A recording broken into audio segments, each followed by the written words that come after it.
kutukan, bener Susuk sih. adalah kutukan. Iya. Susuk adalah kutukan.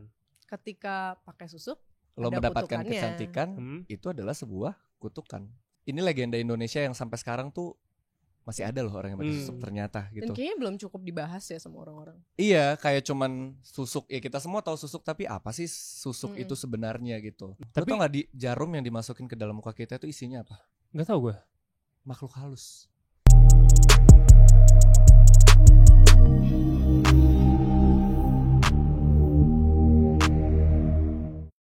Ya, semuanya selamat datang di Tertanduk, dan hari ini gue sudah duduk di samping dua orang di sini. Ada Jordi Pranata dan juga Ersya Aurelia. Yeay. Hai. Mantap sekali di sini ya. Mereka berdua memakai kaos dengan tulisan susuk gitu ya. Wow. Kutukan Kecantikan. Emang kenapa? Emang kalau pakai susuk ada kutukannya? Enggak, kalau lu cantik lu dikutuk. Oh enggak ya, Enggak terbalik. gitu dong. Jadi orang gak mau jadi orang cantik. Gak mau jadi cantik. Ya, susuk kutukan kecantikan. Kutukan, bener Susuk sih. adalah kutukan. Iya. Susuk adalah kutukan. Ketika pakai susuk, Lo ada mendapatkan kutukannya. kecantikan, itu adalah sebuah kutukan sebetulnya. Oke. Tapi kalau kita ngomong nggak pakai susuk, tapi lu dapet kecantikan gitu ya. Oh, itu anugerah Itu kayaknya deh. anugerah. Nah, menurut lu good looking privilege tuh ada nggak? Nyata nggak? Masing-masing ya, gue penasaran nih. Wow, Dari pertanyaan Ersya pertama dulu, udah berat dari juga Ersya ya. dulu, dari Ersya dulu. Oke. Privilege. Iya. Gimana ya? Aku jujur ngerasa awal-awal aku berkarir malah aku nggak one of the ones yang cantik gitu loh. Gue nggak ngerasa gue cantik sih. Maksudnya ya udah gue dapat kesempatan yang sama kayak semua orang. Misalnya gue casting, ya udah kita dapat chance yang sama, peluang yang sama, ya balik lagi apa yang akan lo lakukan, kayak Kerja kerasnya effortnya. Menurut gue lebih ke situ sih. Hmm. Kayak kalau lo cantik doang tapi gak ada something else yang ada di lo, ya menurut gue percuma sih. Percuma ya. Iya. Oke. Itu dari Ersya nih ya. Kalau dari lu gimana, Jor? Sebagai salah satu sosok pria yang good looking gitu ya. Apa? Iya. Gue setuju sama Eca, tapi balik lagi juga ke privilege kayaknya ya. Kalau nowadays menurut gue cantik atau tampan tuh beauty standard tuh udah geser. Oh, gimana? Kita udah menurut gue dari tahun 80-an ke sekarang nih, beauty standard tuh udah geser. Kayak mungkin di tahun 80-an wanita cantik itu yang kulit putih, rambut panjang, tinggi gitu kan. Sedangkan sekarang enggak sama Udah lebih sekali. luas ya. Sekarang mau rambut lo gelombang, keriting, kulit lo agak tan atau white segala macam itu udah cantik juga gitu. Jadi cantik privilege, cantik kayak apa dulu ini, sekarang beauty-nya udah geser kan. Tapi lebih ke effort lo sih. Lebih ke effort lo untuk mendapatkan sesuatu itu yang dilihat. Yalah, hard Gila, work gue cari pays aman off banget. sih. Iya bener. Gak apa, jawaban cari aman bagus kok. Masuk akal kok. Tapi kalau kita trace back lagi gitu ya, gimana awal karir masing-masing gitu, gue penasaran sih. Kalau lu gimana, Jor, awal karir lo? Kemarin tuh gue sempet casting gitu, di tempat casting ada orang yang bilang, wah gue respect banget sama Jordi Pranata. Cila. Dia tuh dari orang belakang layar banget. Dia tuh bantuin gue waktu itu. Iya. Dia sempet jadi orang wardrobe katanya. Gitu. Gue ketemu sama orang gitu. Lu bener? Bener. Dulu gue lulus kuliah, gue kuliah ilmu komunikasi. Gue lulus kuliah, terus gue nyoba di TV, jadi talent koordinator. 1 tahun di TV swasta. 1 tahun selesai di situ, gue coba untuk jadi kru, jadi wardrobe. Oh, itu bener? Di film Pertaruhan. Kalau kalian nonton di tahun 2016, itu film pertamanya Jeffrey Nicole. Film pertamanya Aliando Julio ya? Parengkuan sama Aliando dan Adipati Dolken, itu gue wardrobe-nya. Oh gitu. Iya, terus di project itu cuma 1 kali. Selesai dari situ gue coba ikutin kelas acting, bengkel acting Kuma. Ya udah, mulai dari situ gue kerja di depan layar, ketemu sama manajer, kerja bareng sampai sekarang. Oh, nice. Gitu, jadi gue pernah di balik layar sama di depan layar. Oke. Kalau yang gulung kabel sempet? Gulung kabel nggak pernah, tapi ngangkatin koper artis sering. Siapa tuh yang pernah Sering. ngangkatin? Adalah. Jangan kalau gue sebutin ntar dia marah. Oh gitu dia yang marah. Tapi jadi teman sekarang? Apa enggak? Jadi masih ngobrol, Oh, ngobrol. oke. Cuman bukan bestie lo aja gitu. Bukan. Ya karena dari kerja juga hubungannya profesional, Iya, bukan yang teman gitu sih. Sip. Cukup menjawab. Terima kasih, Jur. Thank you. Kalau dari lo gimana, Sya? Gimana nih awal karir ya? Awal karir lo. Sebenarnya Ini segini. gue tuh iya sih lumayan dari Vites ya jatuhnya. Eh, Enggak Vites banget. Aku tuh mulai umur 9 tahun. Iya. Itu tuh mulai dari lomba-lomba. Sebenarnya awalnya tuh gue random banget. Gue ngomong ke nyokap gue, "Mah, pengen deh jadi artis gitu." Oh Pengen gitu. deh main Lo film. lagi pulang sekolah gitu lo ngomong gitu atau Iya, gimana? karena dari dulu sejujurnya gue suka nonton sinetron. Kayak gue tuh suka Gue juga. Apa nonton sinetron TV. favorit lo? Dulu apa ya? Ini Candy tau Oh, gak sih? Candy. Candy ya? Candy Amanda. ya? Amanda, Rahel Rachel Amanda. Amanda ya? Nonton. Itu juga ya itu gue suka banget. Terus gue sempat suka Cinta Fitri sampai Cinta Fitri. akhirnya gue bisa main di Cinta Fitri. Keren. Oh epic banget men. Living the dream banget sih itu. Iya, Keren, nggak keren. juga sih, tapi di situ pun baru jadi ekstras. Aku berawal dari ekstras by the way. Oke. Jadi tadinya cuma jadi anak-anak dari SD, jadi Hmm. anak-anak SD yang cuman kayak jalan-jalan di belakang. Tapi kan background gitu. belajar tuh lo. Silent acting Oh jadi ya iyalah, kan? Iya. acting belum sih, cuma belajar mental sih sebenarnya. Iya. Karena kayak kita syuting dari pagi nih, misalnya callingan jam 9 itu sampai pagi lagi, sampai jam 4 pagi, jam 5 pagi, jam 7 pagi. Nginep, Itu bener-bener latihan nginep mental di sih. lokasi. Belajar nunggu ya itu. Betul, dan gue inget banget, awal banget tuh, gue tuh cuma dibayar 25.000 apa 40.000 gitu per hari. Dan itu tuh yang sampai pagi gitu loh. Keren. Berarti Keren bisa banget. kayak 20 jam 25.000 atau 25 jam Iya. 25.000 gitu Dan ya. ya udah selain itu dibayarnya pakai nasi box Iya.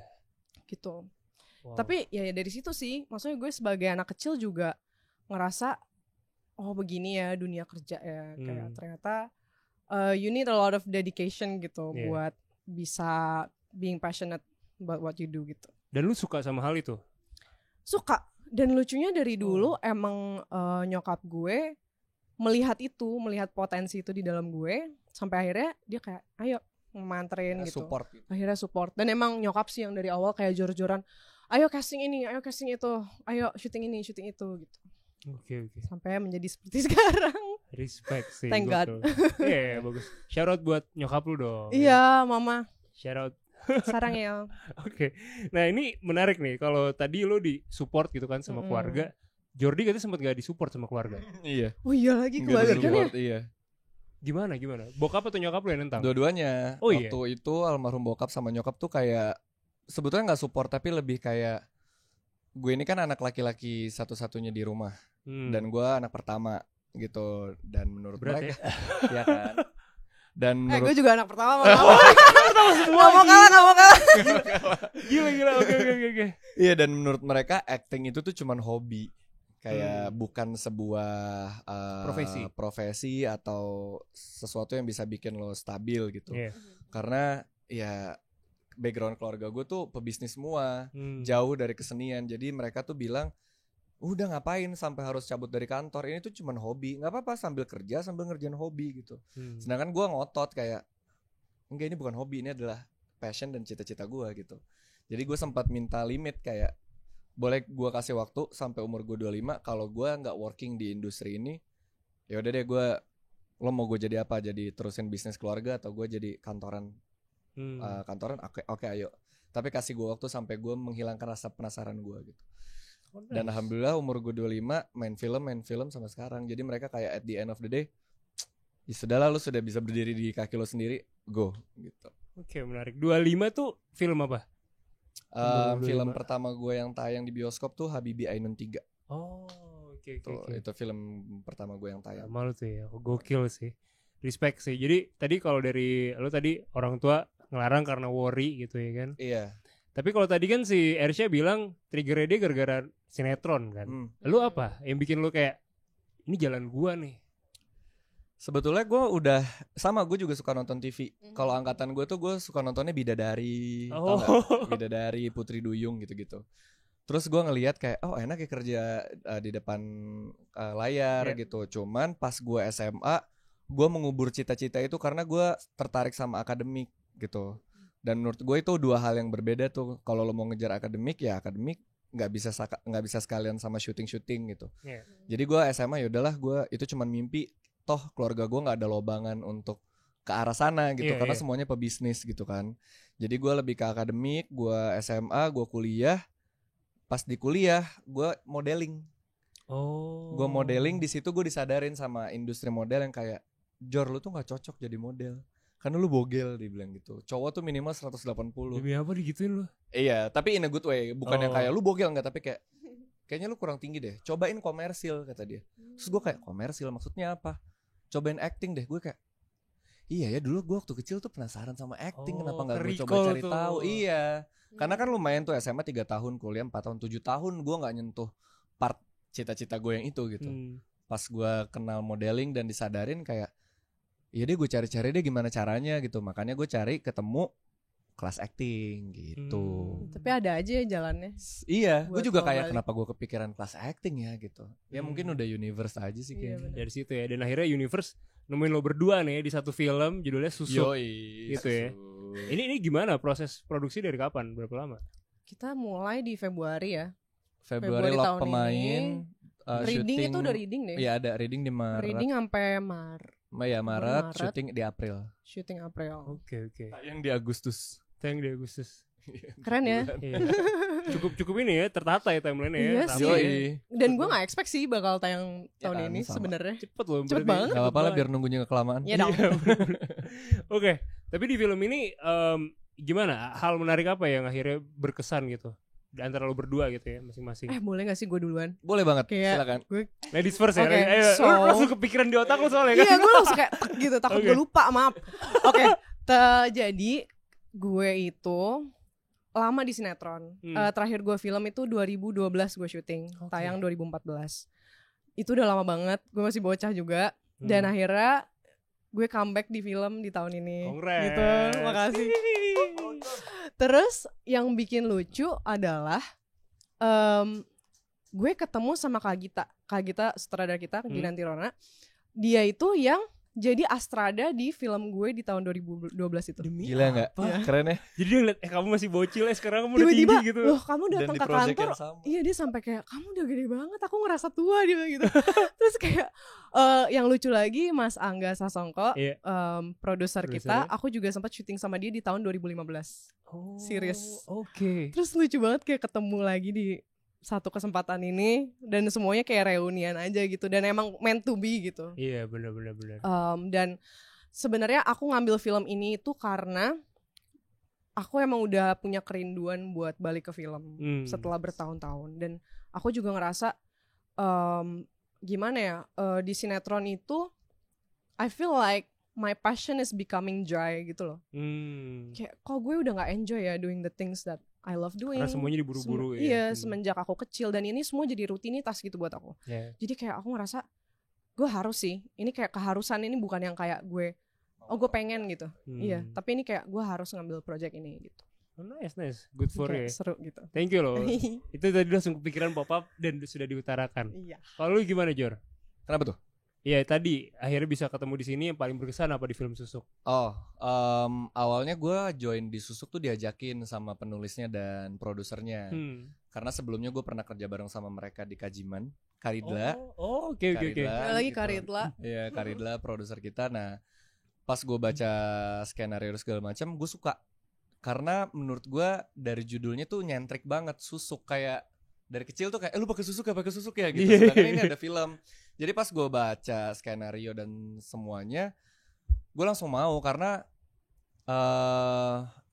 ini legenda Indonesia yang sampai sekarang tuh masih ada loh orang yang pakai susuk ternyata gitu. Dan kayaknya belum cukup dibahas ya sama orang-orang. Iya, kayak cuman susuk ya, kita semua tahu susuk, tapi apa sih susuk itu sebenarnya gitu? Iya, gue nggak tahu. Apakah cuman jarum yang dimasukin ke dalam muka kita? Yang kelihatan pas di ronsen doang gitu kan? Iya, apakah itu mustika itu apa gitu? Efeknya apa? Jadi setelah gue cari tahu, gue tertarik kayak mau deh, gue pengen kayak ada sesuatu yang bikin gue penasaran untuk join, dan pas syuting riset segala macam ya. Ternyata emang menarik banget susuk ini. Oke. Gitu. Tapi lo tau gak jarum yang dimasukin ke dalam muka kita itu isinya apa? Gak tau gue. Makhluk halus. Kenapa ditaruhnya kayak di jidat, di lidah gitu tuh ada jin, ada lelemut. Lelemut apa? Lelemut apa? Ya part dari Roh, makhluk kayak halus, roh gitu sebutan ada jin, lelemut. Ya pokoknya hal-hal gaib yang bisa bikin part dari anggota tubuh kita itu kayak ada shine-nya sendiri gitu. Makanya di lidah supaya setiap kita merayu orang tuh melakukan gitu. apa yang kita bilang. Ada di mata, jadi kalau kita kayak kedipin gitu, orang yang kita mata pengen dimasukin itu jarum. bisa. Kaget kan, gue juga kayak oh iya ada ya. Soalnya kita riset ke beberapa ahli susuk lah gitu waktu proses reading dan lain-lain. Iya. Berapa sih biaya susuk itu sebenarnya? Tahu nggak? Oh, kita nggak tahu ya. Soalnya kita nggak ikut. Yang ikut tuh yang jadi kakak aku yang ceritanya masang susuk di. Iya, yang dimainkan sama Hana Malasan. Oh, dia yang masang susuk. Dia yang di dalam ceritanya yang pakai susuk. Yes. Jadi dia beneran langsung ketemu ahli susuk. Iya. Wow, luar biasa. Anda pakai beneran ya? Dan ternyata katanya kalau masang susuk itu, misalnya kita ke satu dukun, dicabutnya juga bisanya sama harus dukun dukun itu yang doang. sama. Nah, kalau dukun udah meninggal. Nah, itu yang kita bahas di film yang akan ini. diangkat di film ini. Oh, gitu. Menarik. Serem ya. banget guys, beneran. Baik. Nah, kalau lu sendiri nih, karakternya sebagai apa di sini? Adiknya yang pakai susuk. Iya, jadi kakak gue pakai susuk, gue sebagai adiknya yang gue berusaha untuk melepaskan kakak gue dari kutukan. Ya, betul. Lu yang alimnya gitu. Lu yang alim alim. gitu. Ya, versi alim.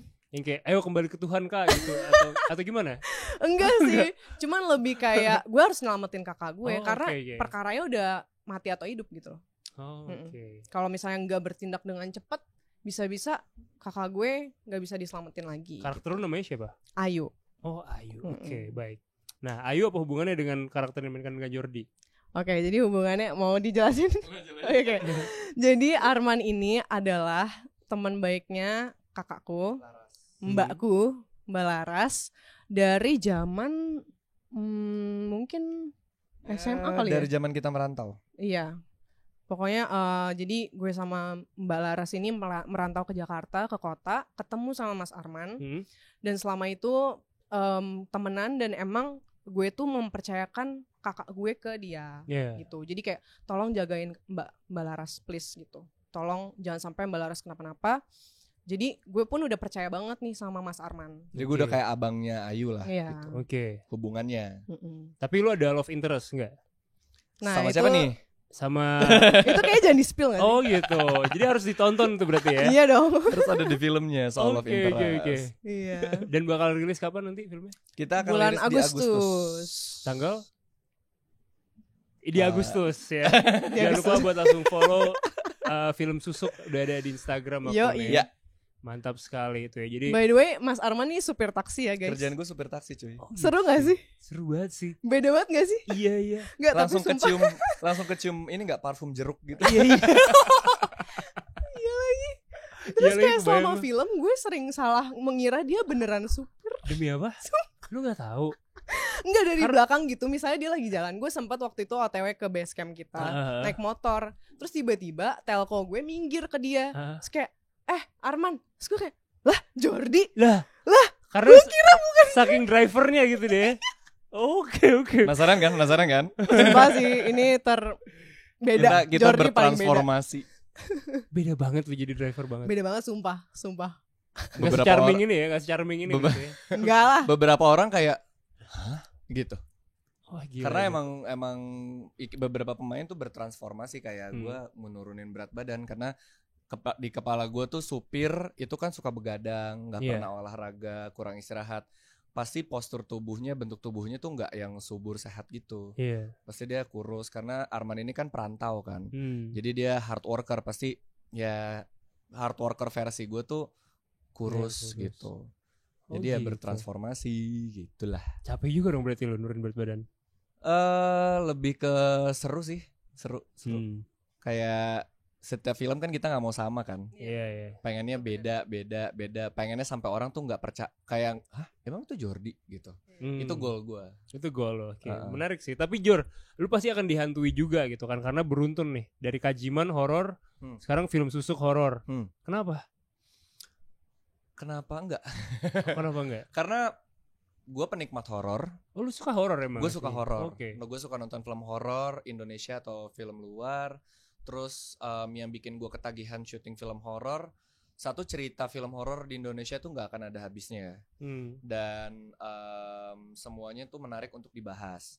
Kedua, gue suka syuting yang challenging gitu, yang kayak ya kalau kita syuting horor kan bukan cuman menggali emosi karakter, tapi teknis, ya kan, main timing sama kamera, terus ada sling, darah, emosinya dikali 3 kalau ngeliat tuh kayak gitu. Itu tuh menurut gue tuh kayak gue bisa lepas dan rasanya seneng. Makanya orang bilang kayak lu horor mulu kenapa gitu. Ya kenapa enggak, karena emang cerita horor di Indonesia tuh bagus-bagus buat gue. Menarik tuh ya. Jadi gue selama gue suka, ayo gitu. Joy-nya di situ yang lo dapetin. Oh, menarik sih, gokil. Dan yang satu yang gue respect dari seorang Jordi adalah dia tuh respect ke semua orang, men. Gue kemarin satu film sama dia, Kajiman. Gue peran kecil. Iya, tapi dia tuh kayak, wah, baik banget, men. Kayak, wah, respect banget. Tapi emang sebaik itu dia. Iya sih, gue ya juga kan? Pertama kali kenal Jordi di sini, impression gue yang enggak langsung sih. Iya, gimana. Ini enggak lucu banget lagi ceritanya. Cerita dong. Enggak, awal-awal gue ketemu dia, kita diam-diaman gitu. Awkward gitu. Awkward banget karena gue emang orangnya tipenya enggak bisa langsung akrab gitu kan. Gue introvert. Oke. Terus emang gue diem banget di hari pertama ketemu orang. Gue enggak kenal siapa-siapa by the way. Orang baru semua kecuali Astrada dan Mas Angga. Astrada pun gue gak ada di lokasi Bagita maksudnya. Oh iya. Iya. Ya kan Astrada di beberapa film sebelumnya kan Bagita kan maksudnya. Bagita, cuman kan hari pertama nggak ada Bagita. Nggak ada Bagita. Bagita. Nggak ada semua orang yang lu kenal lah. Nggak ada sama sekali. Terus udah tuh Jordi masuk ucuk-ucuk, habis itu ngobrol sama Astrada kita, Astrada film kita, terus gue yang kayak gue kayak krik gitu, kayak gue diem aja, diem. Masker gitu, gue inget banget. Echa tuh pakai masker terus kayak, oh iya Jordi. Kalau gue pertama kali ketemu orang tuh nggak mau langsung so akrab. Jadi gue observe dulu. Tapi dia bilang dia sungkan pertama kali ketemu gue karena gue diem banget. Karena kan diem. Kayak kita gue tanya ya dijawab tapi udah gitu. Iya. Dia kayak cuma kayak iya, enggak tinggal di mana. Jadi gue takut dia lagi bad mood gitu loh. Jadi udah dia biarin aja dulu. Takut lu dikira so asik gitu. Biasanya gue gitu kalau emang orangnya ekspresif, gue akan ekspresif. Tapi kalau misalnya enggak, gue akan kasih ruang dulu. Oh mungkin dia lagi pengen diem dulu gitu. Tapi pas kedua, ketiga ya cair. Udah seiring berjalannya waktu itu kita tes camp. Iya. Itu gue inget baru yang, maksudnya udah selama reading sih gue udah mulai lebih kenal Jordi ya. Meskipun kita belum ngobrol. Cuman yang jadi reading cuma reading doang, lu gak ngobrol lebih setelahnya? Enggak kan? Awal-awal Bisa dibilang enggak sih. Bisa dibilang enggak sih. Kita kayak emang fokus aja. Terus yang gue inget tuh di tes camp itu, gue inget Jordi tuh lagi cerita sama salah satu stunt double yang ada di film. Dia cerita tentang perjuangan dia dari dia jadi kru, kan? dari dia apa ya, jadi wardrobe. Dia cerita semua perjalanan hidup dia gitu. Dan gue di situ lumayan amazed sih, kayak wow bisa ya nih orang, meskipun mungkin kita ngelihat kayak Jordi Pranata gitu zaman sekarang, kayak siapa yang nggak tahu gitu kan. Iya. Nggak, cuma maksud gue pun sebelum main film bareng sama lo, gue udah tahu lo gitu. Maksudnya kayak gue udah tahu beberapa film yang lo peranin, dan kayak gue tahu lo lagi cukup digandrungi gitu. Terus kayak aktor yang berkualitas gitu. Waduh, berat banget. Itu iya. Ya jadi pas gue ketemu pun dan gue tahu backstory dia, ya itu bikin gue jadi wow, inspiring banget ya nih orang gitu. Dan dia bisa untuk gak mandang orang, ngajak ngobrol semua orang. Gak gitu dong. Ngajak ngobrol semua, dan iya maksudnya gak mandang lu siapa gitu. Dan bisa sharing tentang kehidupan dia. Di situ gue yang kayak wow gitu. Respect ya. Respect gitu. Fun fact, gue tuh nggak bisa diomongin bagus-bagus. Apalagi di depan hidung gue kembang ya, kepis dari tadi kayak terbang. Iya, gue kayak turun gitu. Nggak, tapi thank you. Tapi ini real gitu, ini pujian kita real kan. Iya dong. Kita genuine gitu. Lo emang thank you. Mantep banget Jor. Tetep malu. Oke. Tapi waktu di last day shot film ini gimana perasaannya? Gimana ya? Gue jadi lupa. Kita last day nggak ada scene gue waktu itu. Last day itu siapa ya? Gua. Kita Enggak, lu enggak dengerin bareng pas last day atau gimana? Enggak. Jadi gue kelar duluan satu hari sebelum. Kalau nggak salah tuh Eca ada scene siang, ada di scene pasar. Di last scene itu? Scene pasar ya kan abis itu last day gampang-gampang di rumah. kan? Iya. Tapi emang menjelang last day kita udah gloomy sih. Udah, oke. Kayak udah mau selesai nih gitu. Terus ada perasaan senengnya karena beberapa hari setelah last day kita mau lebaran. Oh. Jadi ini syutingnya puasa sebetulnya. Berat dong. Syuting pas puasa, ya berat-berat enggak sih. Yang puasa. Iya, yang berpuasa keren. lumayan. Lu tetap puasa, Jor? Beberapa ada yang bolong. Tapi Hana Malasan full puasanya. Gila, respect. Keren. Dia cewek pemeran utama puasa full. Dan dia tuh energi pakai susu kayaknya. Iya kan? Iya, jadi yang last day kita udah gloomy karena to be honest, Susuk ini pemain-pemainnya nih solid pertemanan dan kekeluargaannya itu cukup kental. Dari bukan cuma sesama pemain tapi ke sutradara, penulis, produser tuh kita lumayan akrab, Astrada gitu. Jadi selama beberapa hari kita syuting tuh semua tantangan, semua challenge, masalah tuh bisa kita lewatin dengan kondusif.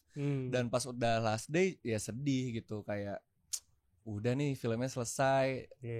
Kapan lagi kita bisa ketemu dan menemukan tim dan ensemble pemain yang senikmat ini gitu. Dan kayak gue ngerasa kita kayak baru akrab-akrabnya gitu sama semua orang. Kayak terus ini kayak kita lagi udahan akrab-akrab gitu. udahan gitu. Karena di awal kan build-nya lama tuh. Iya, masih grafiknya gini, pas udah di atas, selesai. Udah golden scene hilang. Iya. Oke. Gitu. Menarik sih. Tapi kalau sekarang kita mungkin ngobrol yang di luar film nih ya. Oke. Di luar film Susuk. Lu sendiri melihat fenomena skena gimana nih? Skena diceng-cengin nih gimana? Jujur gue gak tahu lagi skena. Yang ini, yang lu punya kuasa. Ya itu bisa ya, itu gimana? Gue gak ngerti lagi skena.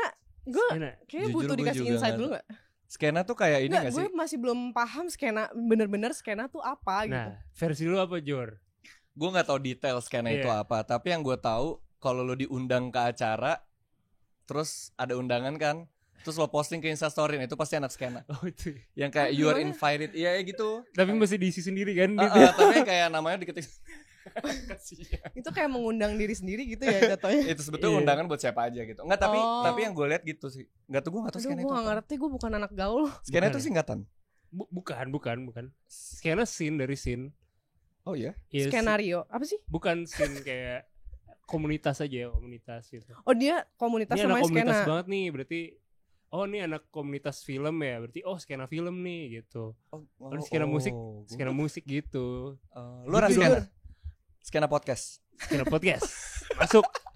Enggak, tapi tau gak sih, gue kira skena tuh anak-anak senja yang filosofis gitu. Nah sekarang jadi shifting ke situ shifting maknanya. Ke situ. Jadi kata ganti senja, ceng-cengannya jadi skena. Shifting ke situ. Jadi maknanya berubah gitu. Ya, gitulah. Pokoknya lu sebagai anak skena merasa tercemar. Lu jangan gitu, Jor. Kayaknya gak enak juga ternyata di interview gini ya. Tapi lo punya duit. Gue punya kuasa juga sih. Nyambung. Lu punya duit, lu punya kuasa. Tapi kalau dari lo berdua nih, tadi lu udah bicara yang menyenangkan gitu kan. Yang gak menyenangkan sebagai seorang aktor apa? Ada gue. Boleh. Menurut gue part yang paling tidak menyenangkan menjadi seorang aktor atau public figure adalah memenuhi ekspektasi orang-orang. Kayak sebagai public figure kan di Indonesia ya khususnya, kayak ada label gitu perfect gitu, kayak sempurna. Padahal public figure atau aktor tuh juga human kan, kita manusia, punya rasa capek, punya rasa marah, malas, kayak yang nggak harus sempurna gitu. Sedangkan kita dituntut untuk sempurna gitu, dari segi look, dari segi attitude, dari segi cara berbicara gitu. Padahal kadang gue ada momen kayak gue lagi capek banget nih, atau gue lagi nggak mood gitu, tapi kita harus. Nah itu tuh yang tidak enaknya so far dari gue untuk menjadi seorang public figure atau aktor. Oke, baik. Kalau dulu? Kalau buat gue, I think privacy yang keganggu sih. Kayak orang selalu pengen tahu hal yang gue bahkan gak mau share sebenarnya gitu. Dan maksudnya kita kan punya kehidupan yang kita pengen keep private juga. Gak semuanya orang tuh harus tahu. Dan mungkin di Indonesia ya lebih banyak orang yang kepo gitu tentang kehidupan pribadi lo, dan kadang dianggapnya tuh kekepoan itu jadi nilai jual. Jadi kayak lo dijual gitu tuh buat digoreng, maksudnya kayak oh iya gosip apa lagi nih, atau kayak apa sih skandal apa sih kayak gimmick-gimmick apa nih yang bisa bikin nama lo naik, dan kayak kesannya orang-orang yang gak bergimmick tuh gak akan bisa sesukses orang yang bergimmick gitu. Oh nice. Itu yang gue paling gak suka sih. Selain itu sih kayak tuntutan, kayak kesannya lo sebagai aktor atau sebagai artis itu kayak lo ada tuntutan untuk selalu menunjukkan apa gitu, maksudnya hidup lo gitu loh, kayak hidup lo harus perfect, hidup lo harus punya banyak duit, lifestyle lo harus mewah, fancy. Padahal kita juga manusia. Enggak sih, gue I'm a normal person aja gitu. Bener sih. Tapi kalau orang-orang yang bilang lo mirip Iris Bella, lo kesel nggak sebenarnya? Enggak. Gak apa-apa, karena gue juga ngerasa kayak gitu sih kadang. Kayak gue pernah ngelihat foto gue sama dia. Emang menurut lo gitu? Nggak tahu sih ya, mirip sekilas lah ya. Iya, pas gue ngelihat foto kayak kadang mirip juga sih gitu. Lo ngerasanya juga? Iya. Dan maksud gue ya bisa aja kan kayak tiba-tiba gue main sama dia atau gimana, ya nggak apa-apa, nggak nutup kemungkinan. Lucu sih. Iya, jadi kayak lu embrace aja lah, nggak apa-apa.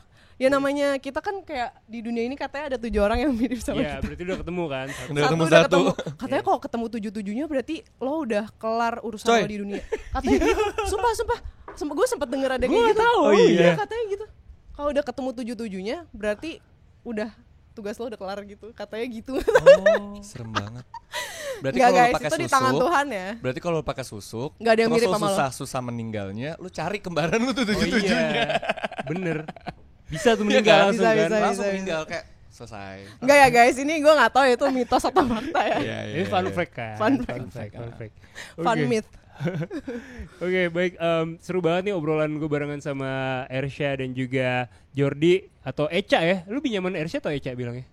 Lebih simpel Echa sih kalau lebih simpel. Ya terserah lah. Karena biasanya kalau gue pesan kopi gitu, Ersha tuh kayak susah dan typo mulu. Sama gue juga kalau pesan kopi bukan Jordi, Jojo. Gitu. Soalnya gue gak suka nama gue typo. Kan gue JOURDY. Iya. Kadang JORDI. Itu sih. Gue juga kayak pakai I sebel sih. Nama gue pakai ya. Cuman kan gue gak mungkin marah-marah. Mas Iya. Ya lo bayangin nama gue bisa setypo apa? Makanya lu bisa Esia. Echa aja masih typo. Echa atau Echa ya kan? Ersa. Sering banget Ersa. Sebel banget ya. Orang Sunda pasti itu. Ersa. Oke, seru banget obrolan gue barengan sama mereka. Jangan lupa buat nonton film Susuk. So, terima kasih banyak untuk Jojo dan juga Echa sudah tertanduk. Bye-bye.